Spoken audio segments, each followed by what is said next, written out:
team is now heading south to search for one of the most vulnerable coastal species. One that lives in shallow mangrove lagoons. A species at the mercy of an immense global trade. The seahorse.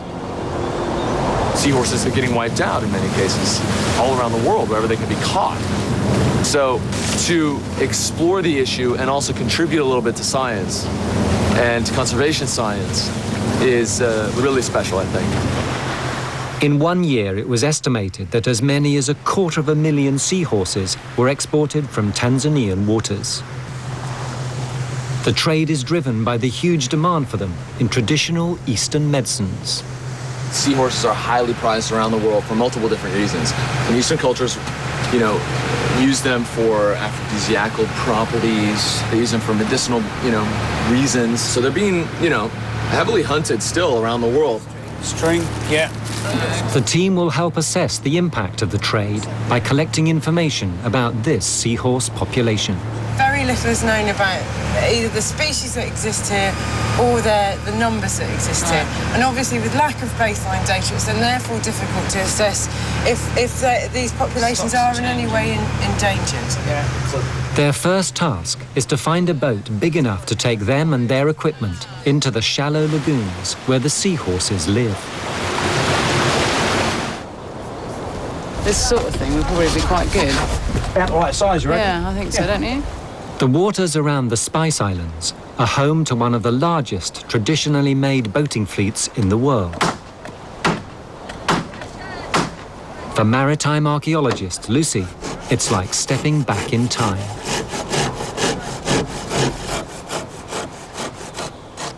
At all, but it's exactly this whole toolkit, in fact, is very akin to what you would find in a medieval shipyard. And the great thing is that they're still building a lot of boats here, and there's obviously a lot of demand.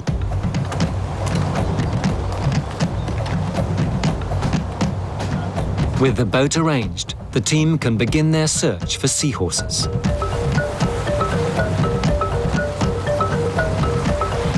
They'll have to bring them out of the water to take accurate measurements. A sensitive operation, but important to help protect them. I'm not a huge fan of taking things out of their environment into an artificial environment. Yet without taking that seahorse out of its environment, you can't take the measurements that are essential to look at population and numbers, and therefore you can't go on to make any conservation assessments.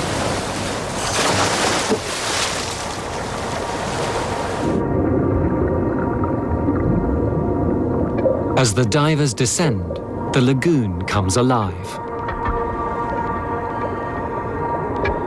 It's a nursery for juvenile scorpionfish, yellow boxfish, tiny squid, hermit crabs, and a host of mysterious micro-wildlife. The perfect environment for seahorses. A few centimeters tall and perfectly camouflaged, they're not easy to spot.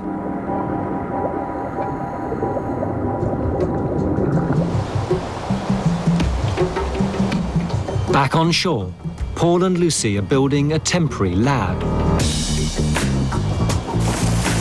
Here they'll identify the species of any seahorse they find. The main objective is to shelter it from the sun, so we need tarp. Perfect. And of course the wind's from that way as well. Square and broken, the whole sun's ruined here. Okay, you can go. It's a tall order, this.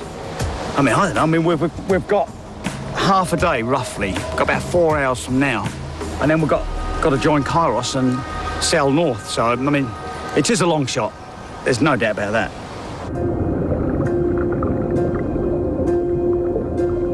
Underwater, the search continues. Oh my God! Judy, over here. To give you an idea of how hard they are to find, it is right here.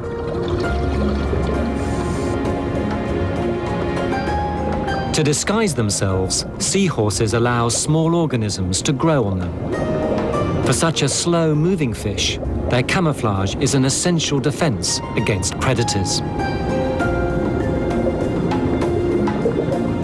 The only thing that gives her away is a slight movement of her gills as she's pumping water through to get oxygen.